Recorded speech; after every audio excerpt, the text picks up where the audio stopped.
When my daughter-in-law told me I didn't belong here anymore, I smiled. Not the kind of smile that reaches your eyes, but a quiet, trembling one. I didn't cry, I didn't shout. I simply nodded, as if I had heard something ordinary. Inside, though, a hollow ache spread through me, so sharp that I could feel it in my chest. I wondered, for a moment, if this was what it felt like to disappear. It wasn't just the words she spoke. It was the way she said them. Calm, polite. Like she was stating a fact, not ending a bond. And yet, in that instant, I realized something I hadn't admitted, even to myself. I had already been invisible for a long time. I remember sitting on the edge of the sofa that day, my hands folded in my lap, staring at the floor. I thought about all the mornings I had cooked breakfast for everyone, all the evenings I had quietly tidied up after family dinners, the times I had listened, nodded, smiled, and tried to be part of their lives. And now, all that seemed meaningless. The silence in the house was deafening. I could hear the faint hum of the refrigerator, the ticking of the clock on the wall, and my own heartbeat thudding in my ears. I wanted to speak, to argue, to tell her how wrong she was, but the words wouldn't come. They seemed too heavy, too small, and not enough. And in that moment, I made a choice. I chose to step back.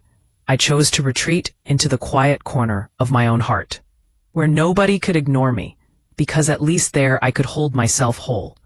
Looking back now, I see that moment as the beginning of something I never expected. A journey through loneliness, misunderstanding, and slowly, just slowly, learning that love doesn't always show itself the way we hope. I suppose I should start from the beginning, though even the beginning feels complicated when I try to put it into words. My son, Amir, was always a good boy, quiet, thoughtful, someone who observed more than he spoke. When he brought her home, my daughter-in-law, Layla, I felt relief and hope. Finally, I thought, someone would share his life with him, someone who would care, someone who could ease the weight of family worries that had always rested on my shoulders. The first months were pleasant. I remember cooking her favorite dishes, asking questions about her childhood, laughing at the little stories she told. Amir looked happier than I had seen him in years. I tried, in my quiet way, to build a bridge between us, to make her feel like she belonged. But slowly, the space between us began to grow. At first, it was small things. Layla would decline my offers of help with meals, insist on doing everything herself. I told myself it was normal. Newly married couples want their independence, right? Then, she started subtly changing the way she spoke to me. Less warmth in her voice. Fewer questions about my day. Shorter smiles.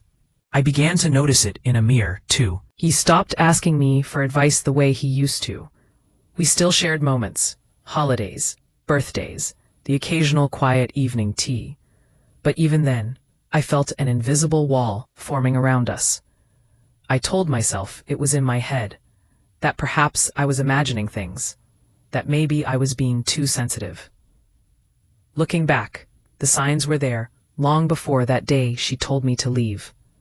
The way she would check her phone during family dinners, the polite but distant greetings, the way she avoided eye contact when she passed me in the kitchen.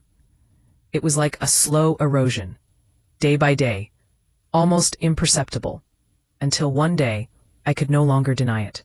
I was no longer seen. I remember one afternoon, weeks before the incident, when Amir asked me to help with some paperwork. Layla was in the next room, her back turned. As I explained the forms, I noticed her listening, but not really listening.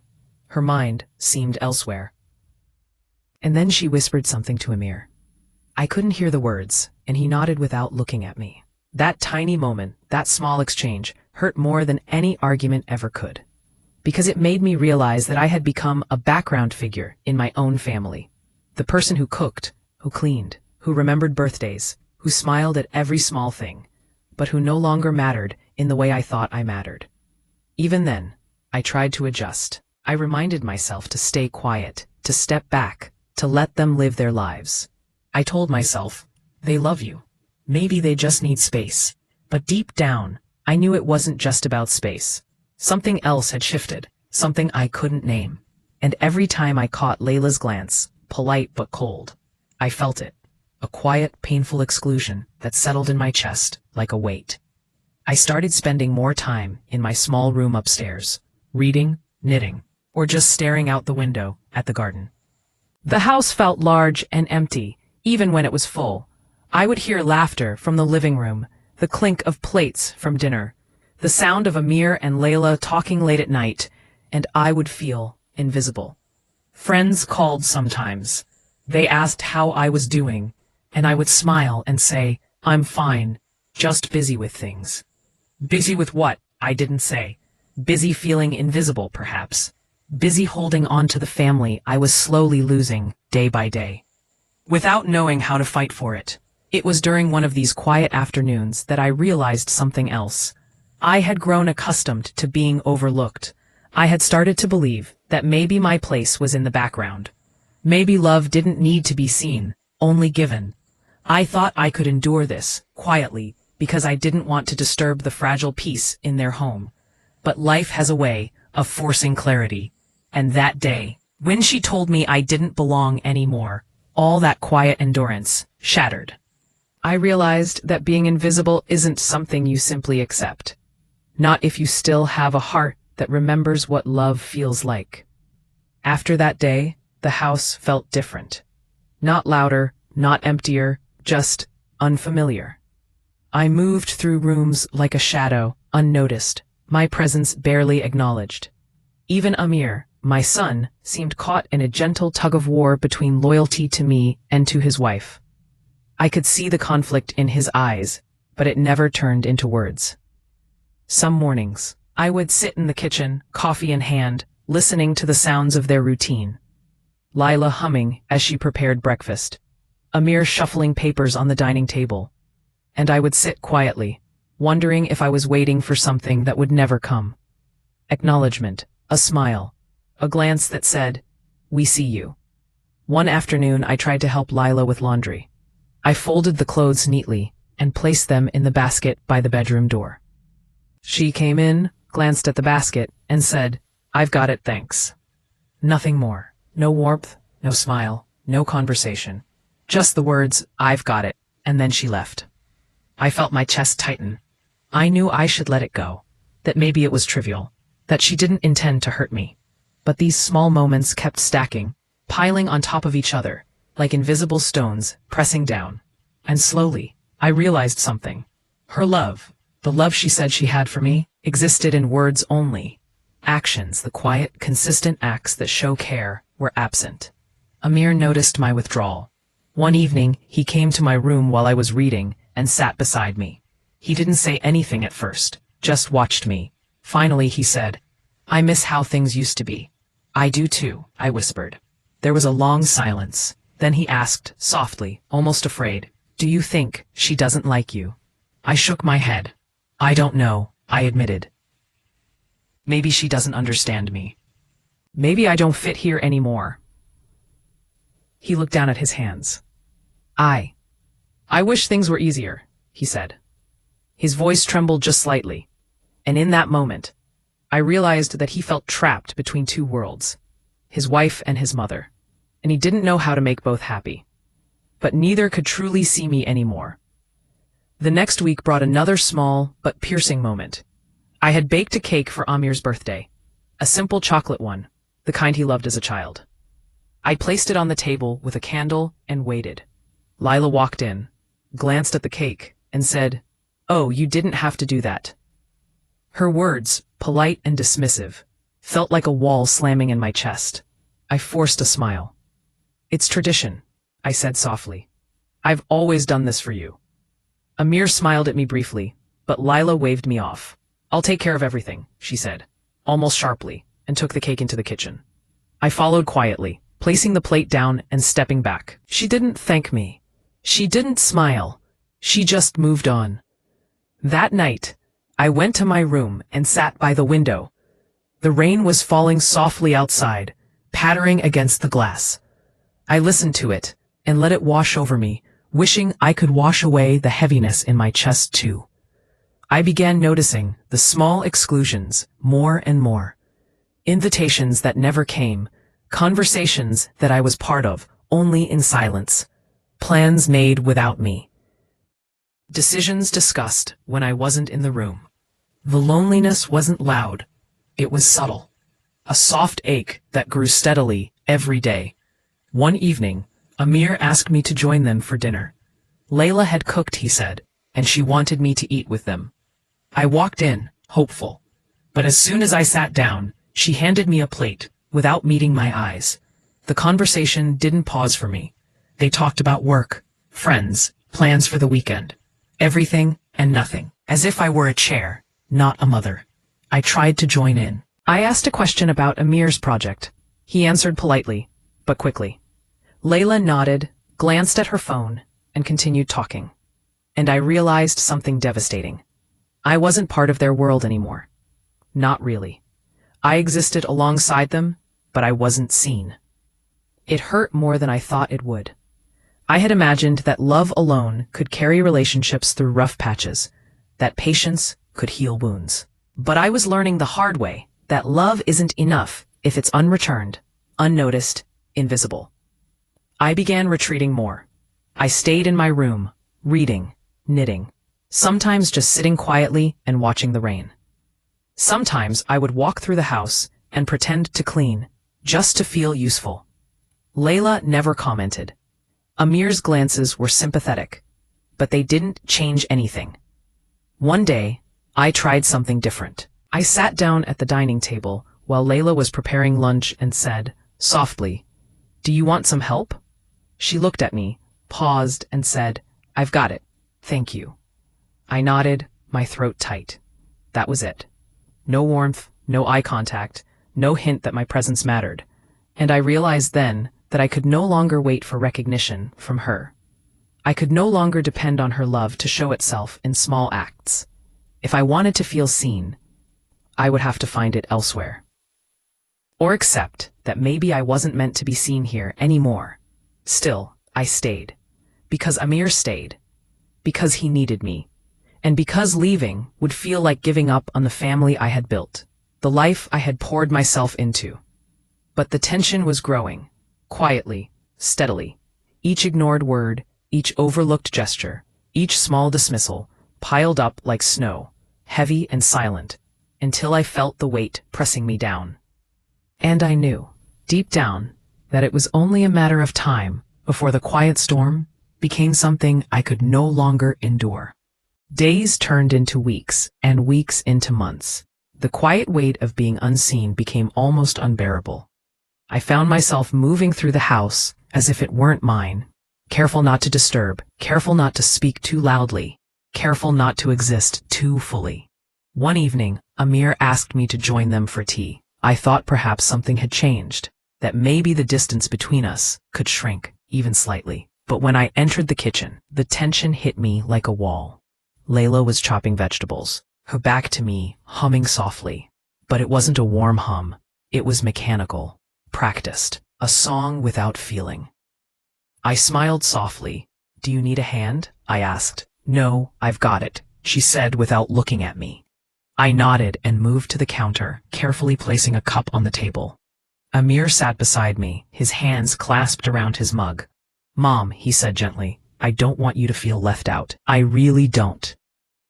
I smiled faintly, my heart tightening. "I'm fine, really." But I wasn't fine, and I don't think he truly understood. Because when Layla turned around, her face polite but distant, I felt my heart sink. "You can sit," she said, gesturing to the chair. But she didn't meet my eyes. Her tone was careful, almost neutral. And in that moment, I realized that nothing I did, nothing I said, could bridge the distance she had built. Later that night, I found myself in my room, staring at the ceiling. I tried to reason with myself. Maybe I'm imagining things. Maybe she's just stressed. Maybe Amir and I are reading too much into her behavior. But the next day confirmed my fears. Amir had gone out for work, and I was alone with Layla in the house. I decided to clean the living room. As I picked up a few books she had left on the couch, I said softly, "Do you want me to help with anything today?" She looked at me, her eyes cool, and said, "No, really, I've got everything. I don't need your help." Her words were not cruel. They were polite. But polite, I realized, could still hurt deeply. It was a careful exclusion. A way to say, "You don't belong here, not in the way you think." I wanted to speak, to ask why, to understand.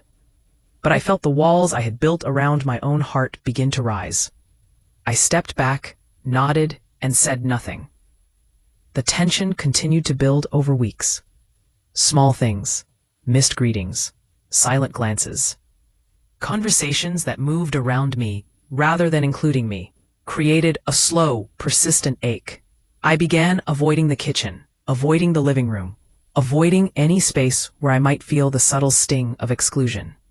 One rainy afternoon, Amir came home and found me in the garden, sitting quietly on the bench, watching the raindrops fall on the flowers. "Mom," he said softly, "I don't know what to do anymore. I feel like I'm losing both of you." I looked at him, my eyes wet, but my voice calm. "You're not losing me, Amir. I'm still here, but I can't force anyone to see me." He knelt beside me, gripping my hands. "I wish things were different. I wish she saw you the way I do." "I know," I whispered. "I know." That evening, Lila came into the garden, holding a tray of tea. She placed it on the table without a word and walked away. The silence between us was heavier than any argument could have been. And in that silence, I realized that something fundamental had shifted. She wasn't just distant. She had built a wall, and no small gestures could reach her. The first confrontation came quietly, almost imperceptibly. I had prepared a small lunch one afternoon. Something simple, but made with care. I set it on the table, hoping for a shared moment, a sign that maybe, just maybe, the distance could shrink. Layla walked in, glanced at the plate, and said, "I told you, I don't need your help." Her words were calm, but something in her voice cut deeper than any shout could. I wanted to say, "But I just want to be part of your life. I just want to feel like I matter." Instead, I smiled, quietly, and walked away. I carried the plate to the sink and washed it by myself, feeling more alone than I had in years. The days after that were quieter than usual. Amir avoided conflict. Layla remained distant, and I began to understand something I had been resisting. My place in this household was no longer the one I had imagined. I was an outsider, living under the same roof. One night, I overheard Layla speaking to a friend on the phone. Her words were careful, polite, but her meaning was unmistakable.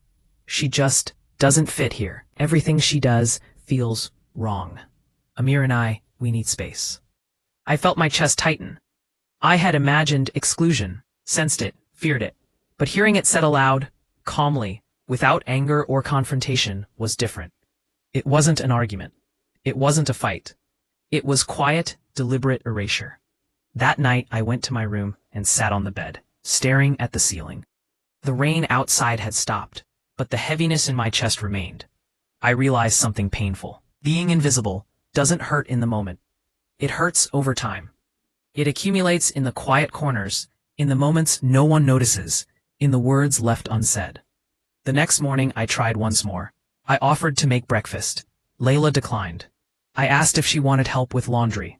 She declined again.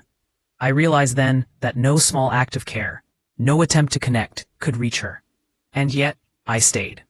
Not because I had to, but because I wanted to.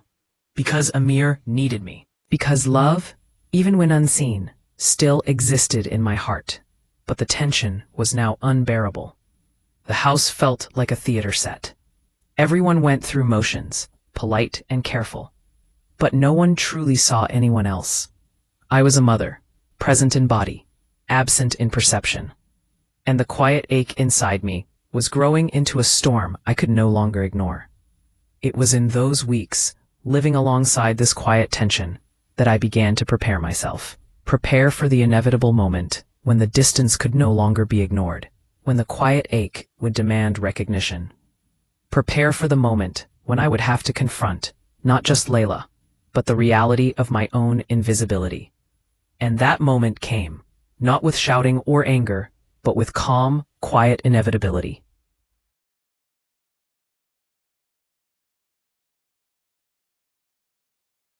It happened on a quiet Tuesday morning.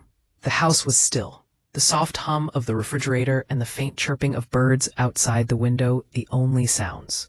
I was in the kitchen, preparing tea, when I noticed Layla standing near the dining table, her expression unreadable. "Mom," Amir said softly, "can we talk?" I set the kettle down and nodded. Of course. He motioned for me to follow him into the living room.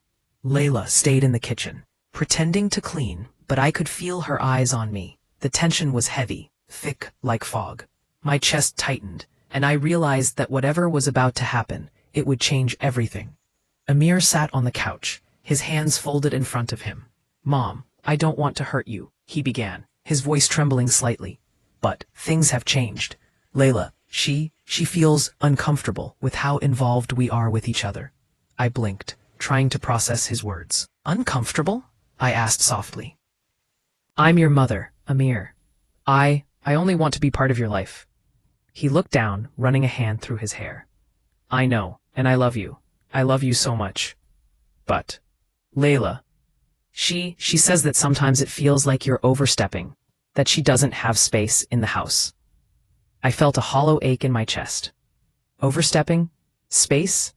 I had always tried to respect them, to stay in the background when needed, to give them their privacy. And yet my presence, my love, my care, was now being called overstepping. I took a deep breath. I never wanted to hurt her, or you. I just wanted to be part of this family. I wanted to share in your lives. Amir, isn't that what mothers do? He looked at me, eyes brimming with sorrow. I know, Mom, but sometimes love isn't enough if it's not balanced. She feels like there's no space for her in her own home. I nodded slowly, my throat tight. I wanted to argue, to explain, to tell him that I had already been stepping back, that I had been invisible for months. But the words stuck in my throat. What good would it do to argue when the decision had already been made? Then Layla walked in, her voice calm, almost neutral. "I think it's best if she spends more time at her own place," she said. Her eyes avoided mine. We need space, Amir and I. We have our life here now." The words hit me harder than I expected. "Spend more time at my own place?" I repeated softly, my voice barely above a whisper. "Yes," she said. "It's for everyone's peace." I felt my hands tremble, but I forced myself to remain calm. I nodded, smiling faintly. "Of course, I understand." Inside, though, my heart shattered. Not with anger, not with screams, but with quiet, deep, piercing grief. The people I had loved, cared for, and devoted myself to were asking me to step aside, to be invisible, to leave the space I had occupied for years. I went to my room that afternoon, carrying a small bag. I didn't pack much, just a few clothes, a few personal items. I didn't cry. I didn't shout. I simply moved slowly, as if walking through a fog. Amir followed me, sitting on the edge of the bed. "Mom, I'm sorry. I never wanted this. I don't want to hurt you." "I know," I whispered. "I know." We sat together, for a long time, in silence. The house felt empty even with him there. Outside, the sun was beginning to set, casting long shadows across the room. I realized then that love, even when present, doesn't always protect us from being unseen. The next few days were the hardest. I spent most of my time in my own small apartment, feeling both relief and sorrow. Relief because I was no longer invisible, because I had my own space where no one could erase me. And sorrow because the family I had poured myself into for decades now seemed distant, unreachable. I called Amir every evening. We spoke quietly, carefully, trying to maintain connection without stirring conflict. But I could hear the strain in his voice. He loved Layla. He loved me. but he couldn't fix the space between us.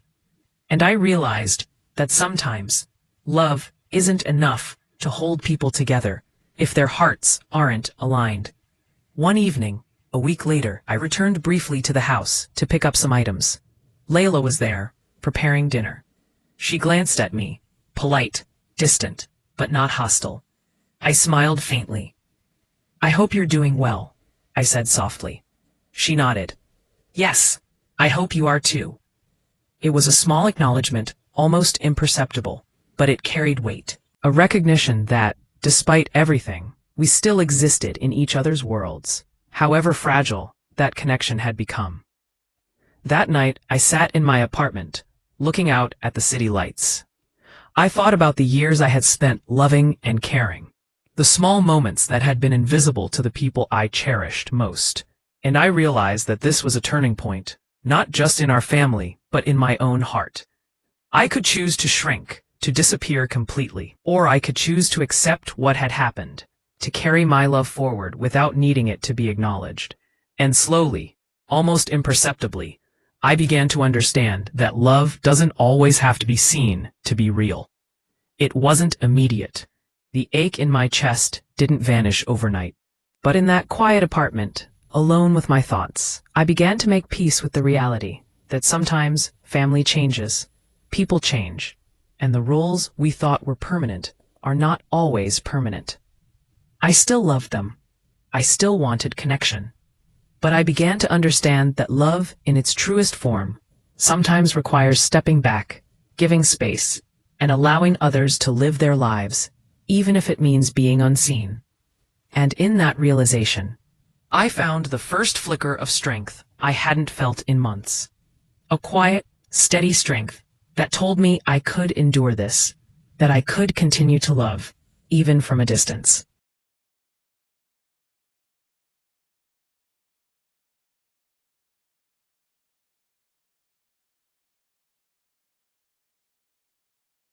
The days after that conversation felt strange. The house was the same, but it wasn't. The furniture hadn't changed. The walls were still painted the same soft cream. Yet everywhere I looked, I could feel the absence of connection. Lila moved around with a quiet efficiency, polite and distant, while Amir seemed caught in a fragile balance, trying to keep peace without losing either of us. I spent mornings in my small apartment, staring out at the streets below, letting the city move around me while I sat still. I thought about the years I had devoted to this family. I thought about all the meals I had cooked, the late nights I had stayed awake worrying about their lives, the times I had smiled through fatigue and sadness, just to make the home warm for them. And I realized none of it mattered the way I had believed it did. One evening, Amir came to visit. He sat beside me on the small sofa, his hands clasped nervously. "Mom," he said softly, "I know this is hard. I see it in your eyes every time we talk, and I wish I could fix it. But I don't know how." I looked at him, my chest tight. "Amir, I don't expect you to fix anything. You can't. And I can't expect Layla to feel something she doesn't." He nodded, swallowing hard. "It just hurts seeing you like this, like you're fading from our lives." I took a deep breath, letting the quiet sadness settle over me. "Maybe I have faded," I whispered. "Maybe I've always been too quiet, too careful, too willing to step back to keep the peace. And maybe that's why she doesn't see me." He reached for my hand. "Mom, you are my mother. That will never change. But she's building a life with me. And sometimes that life doesn't have room for the past." I understood then. It wasn't about anger. It wasn't about hate. It wasn't even about her being unkind. It was something quieter, more permanent. A wall had been built, and it wasn't going to crumble overnight. The following weekend, I returned to the house to pick up a few belongings. Layla was there, preparing lunch. She glanced at me, polite, neutral, but I could sense a subtle tension beneath her calm. "I've arranged some things in the kitchen for you," she said, gesturing. "I hope you'll find it comfortable." I nodded, my throat tight. "Thank you," I said softly. She didn't smile. She didn't offer more. And that, I realized, was enough. Enough to make me understand that our lives were moving on different paths now. Paths that sometimes intersected, but no longer fully overlapped. After she left the kitchen, I lingered by the window, watching the garden where I had spent so many quiet hours. Memories came flooding back.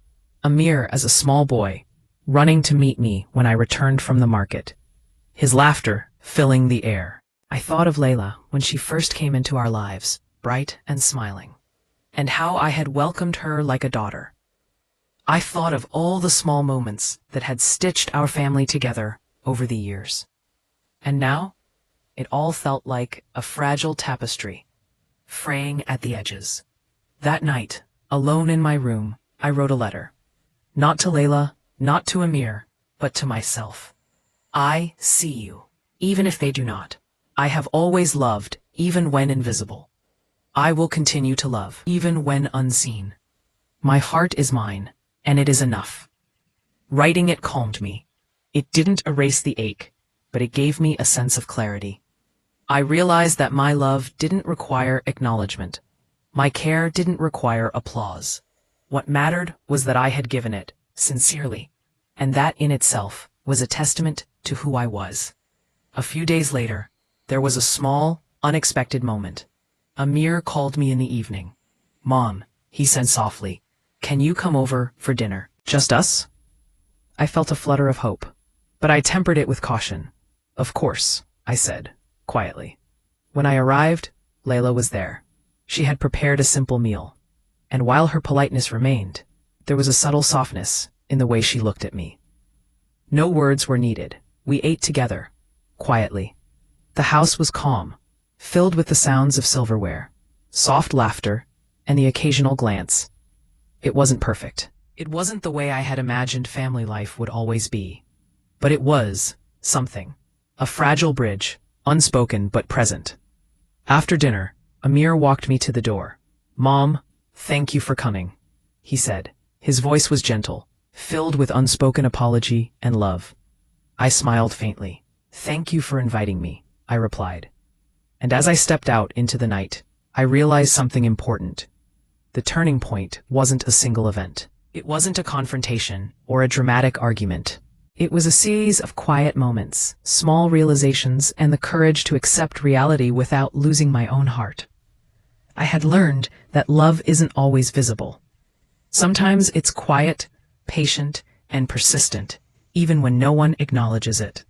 Sometimes it requires stepping back, letting go, and finding peace within oneself. That night, I returned to my apartment, carrying a sense of calm I hadn't felt in months. The ache in my chest was still there, but it was tempered by understanding, by acceptance, by the knowledge that I had done my best, and that sometimes doing your best doesn't guarantee being seen, but it does guarantee integrity. In the weeks that followed, small changes occurred. Layla's politeness became slightly warmer. She would glance at me in conversation, a small acknowledgement, fleeting but meaningful. Amir's calls were more frequent, filled with small moments of connection. And I realized that turning points are not always loud. They are quiet shifts in perception, small openings that allow healing to begin. For me, the turning point was not about confrontation or anger. It was about acceptance, about understanding that family relationships evolve, that love exists in many forms, and that being invisible for a time does not erase the value of a life lived with care. I had faced the moment I feared most. I had felt the ache of exclusion, the sting of polite erasure, and a quiet grief of being unseen. But I had survived, and more importantly, I had discovered a strength I didn't know I possessed, the ability to continue loving, to continue living, and to continue finding meaning, even when recognition wasn't offered.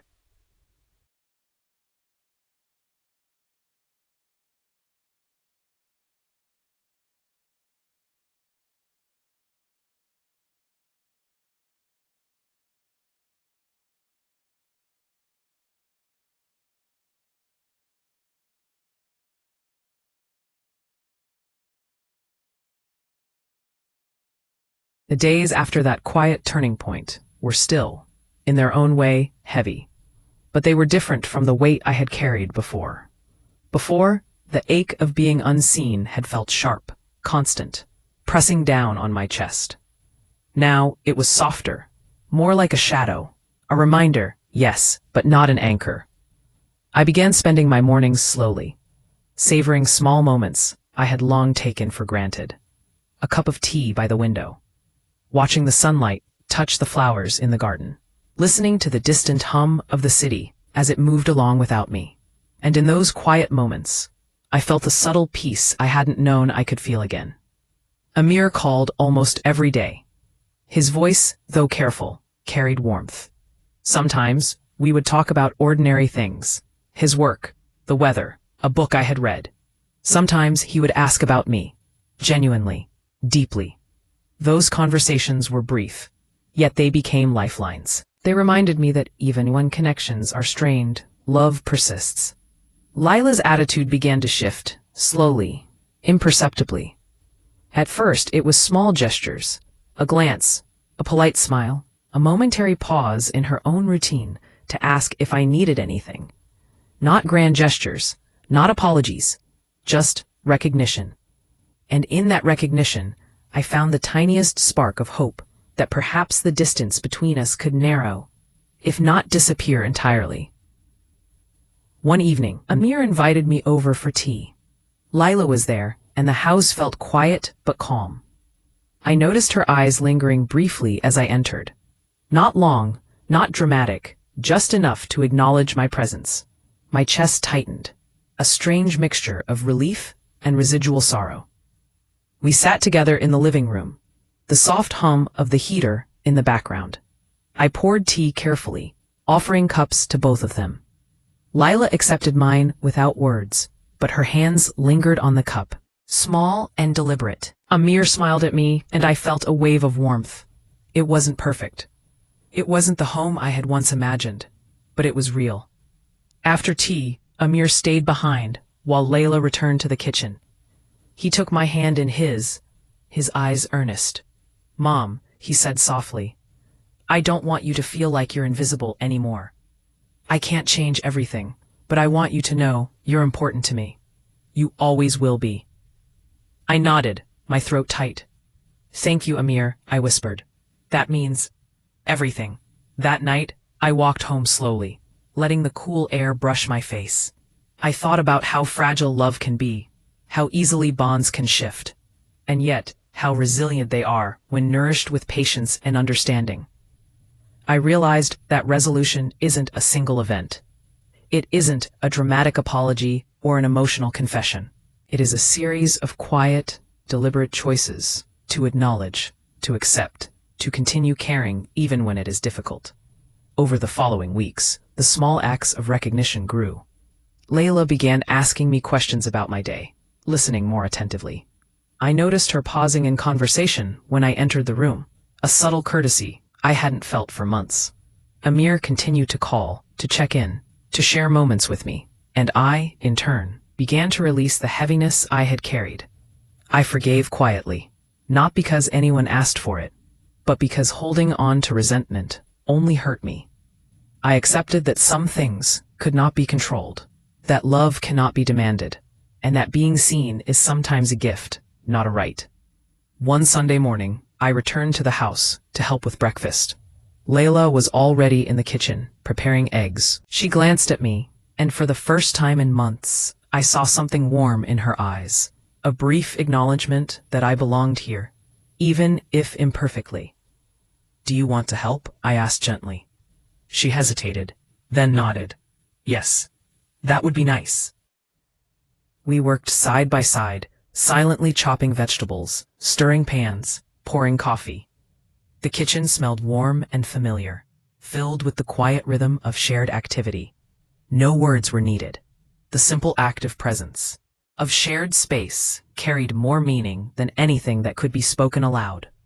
After breakfast, Amir smiled at both of us. "It feels good, doesn't it?" he said softly. "Yes," I whispered, smiling back. "It does." And in that moment, I realized that resolution isn't about erasing the past. It isn't about pretending pain didn't exist, or that exclusion never happened. It is about acknowledging it, carrying it gently, and allowing new moments of connection to grow alongside it. The house felt lighter that day. Not perfect, not without tension. But there was a thread of understanding, a fragile line that connected us again. And I knew that, over time, it could grow stronger.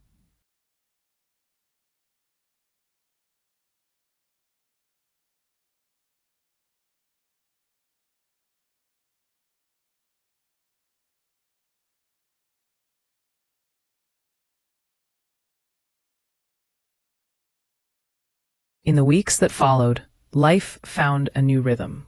It was quieter, slower, and more deliberate than before. The house felt less like a place of tension and more like a space where understanding could grow, even if imperfectly. I spent mornings in my apartment, reading or watching the sunlight touch the walls. Afternoons, I would visit Amir and Layla, sometimes helping with chores, sometimes just sitting with them, quietly sharing the space. The subtle changes in Layla surprised me.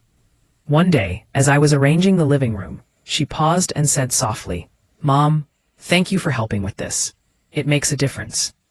I looked at her, startled. It wasn't a grand declaration. There was no drama. But in those few words, I felt acknowledgement, recognition that my presence mattered, that my care wasn't invisible. I nodded, smiling faintly. "You're welcome," I said. And in that simple exchange, I realized how fragile and precious such moments are. Sometimes, reconciliation doesn't arrive with loud apologies or tears. It comes quietly, in the acknowledgement of another's effort, in the soft recognition of shared space, in the understanding that hearts can shift slowly toward one another. Amir continued to visit, often taking me for short walks or calling in the evenings. We would talk about simple things, the weather, a movie we both liked, small family memories. Sometimes, he would ask me for advice. Not the kind of guidance that imposes a decision, but the kind that invites perspective. And each time, I felt a connection slowly knitting itself back together. One evening, Layla called me into the kitchen. She was chopping vegetables for dinner, and I offered to help. She hesitated, then nodded. "Yes, it would be nice if you stayed and helped." We worked side by side, silently, letting the rhythm of the kitchen do the talking. Every stir of the pot, every carefully placed plate, felt like a small bridge being rebuilt.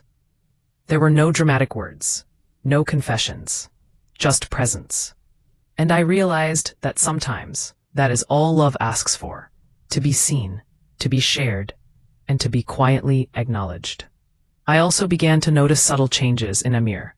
His tone in conversation softened, his laughter returned more easily, and he included me in small moments without hesitation.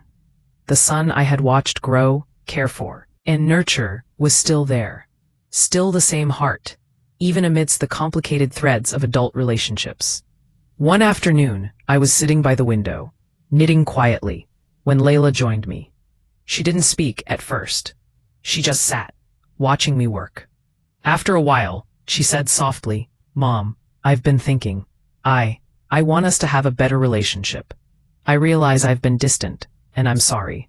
I blinked, my hands stilling on the yarn. Her words weren't perfect. They weren't dramatic. They weren't the apology I might have imagined years ago. But they were honest. And in that honesty, I felt the first real warmth I had experienced from her in months. "I understand," I said softly. "It hasn't been easy for any of us. But we can try. Together?"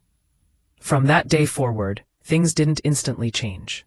There were still moments of tension, of misunderstanding, of quiet exclusion. But they were smaller, less frequent, and slowly, the home began to feel like a shared space again, rather than a battlefield of silent emotions. I also realized something important about myself. In the months when I had been excluded, I had learned to find strength within. I had learned that my love didn't require acknowledgement to be real, and that my value wasn't defined by the attention or gratitude of others. That quiet resilience became the foundation of my peace. Sometimes I would catch myself smiling quietly at a small act of recognition, a glance, a word, a shared cup of tea.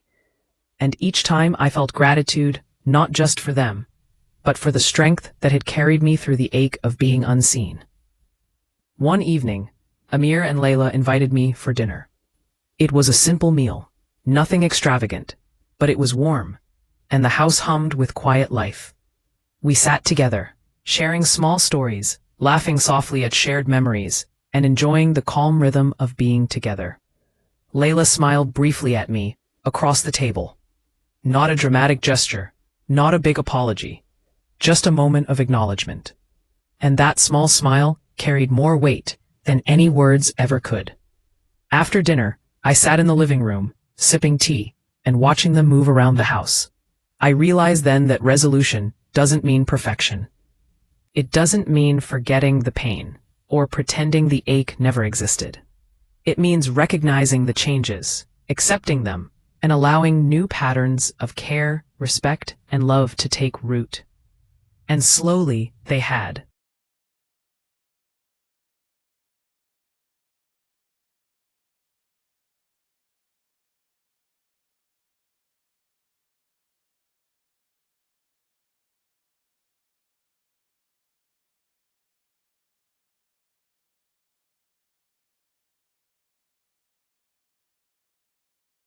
The months that followed were quiet, steady, and filled with small moments that mattered more than I could have imagined.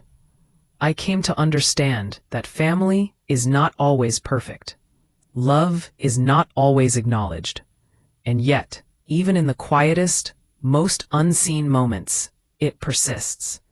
I still remember sitting by the window one afternoon, a cup of tea warming my hands, watching the garden sway gently in the breeze.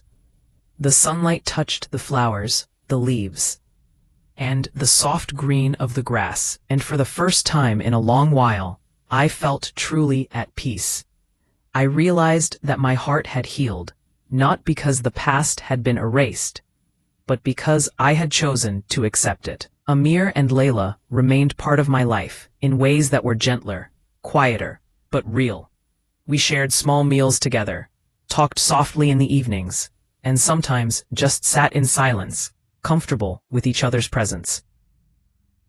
Layla would ask me for advice occasionally, and I could see her learning to balance her own life with the bond I had with Amir. And in those moments, I felt the delicate thread of connection being rewoven, stronger for having been tested. I also learned a truth about myself. Being unseen doesn't mean being unworthy. Loving doesn't mean being acknowledged. And giving care doesn't guarantee recognition. What it does guarantee is the growth of character, the quiet strength of patience, and the understanding that our hearts can endure more than we realize.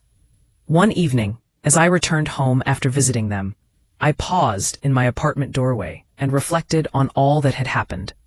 The ache of exclusion, the moments of being overlooked, the quiet despair. They had all been part of a journey I hadn't anticipated. And yet, they had taught me something invaluable: resilience, understanding, and the power of love that does not demand reciprocation. I realized that life is full of invisible struggles. People we care about may not always see us, may not always acknowledge our presence, and may not always understand the depth of our feelings. But that does not diminish our worth.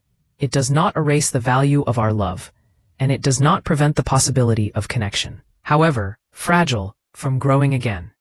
As I sat quietly that night, I whispered a small prayer of gratitude, not just for the reconciliation that had begun, but for the strength I had discovered within myself, for the ability to love without needing to be seen, for the courage to step back without letting my heart break completely, and for the subtle, delicate bonds that had begun to return in small smiles, quiet words, and shared moments of presence. I learned that forgiveness does not require grand gestures. Understanding does not demand perfection. Healing comes in small, steady steps, in patience, in quiet acknowledgement, and in the willingness to love even when recognition is absent. And most importantly, I learned that love, even when tested, can endure. Not because it is seen, but because it is genuine. That night, I closed my eyes with a sense of calm I hadn't felt for a long time. The house, the family, the love. They were still here, imperfect but real. And I knew that, moving forward, I could carry both the memory of being unseen and the lessons it had taught me. I could carry my love without expectation, my care without condition, and my heart with quiet strength. Because life is not about perfection. It is about presence, patience, and the courage to continue loving, even when the world seems indifferent. And in that truth, I finally found peace.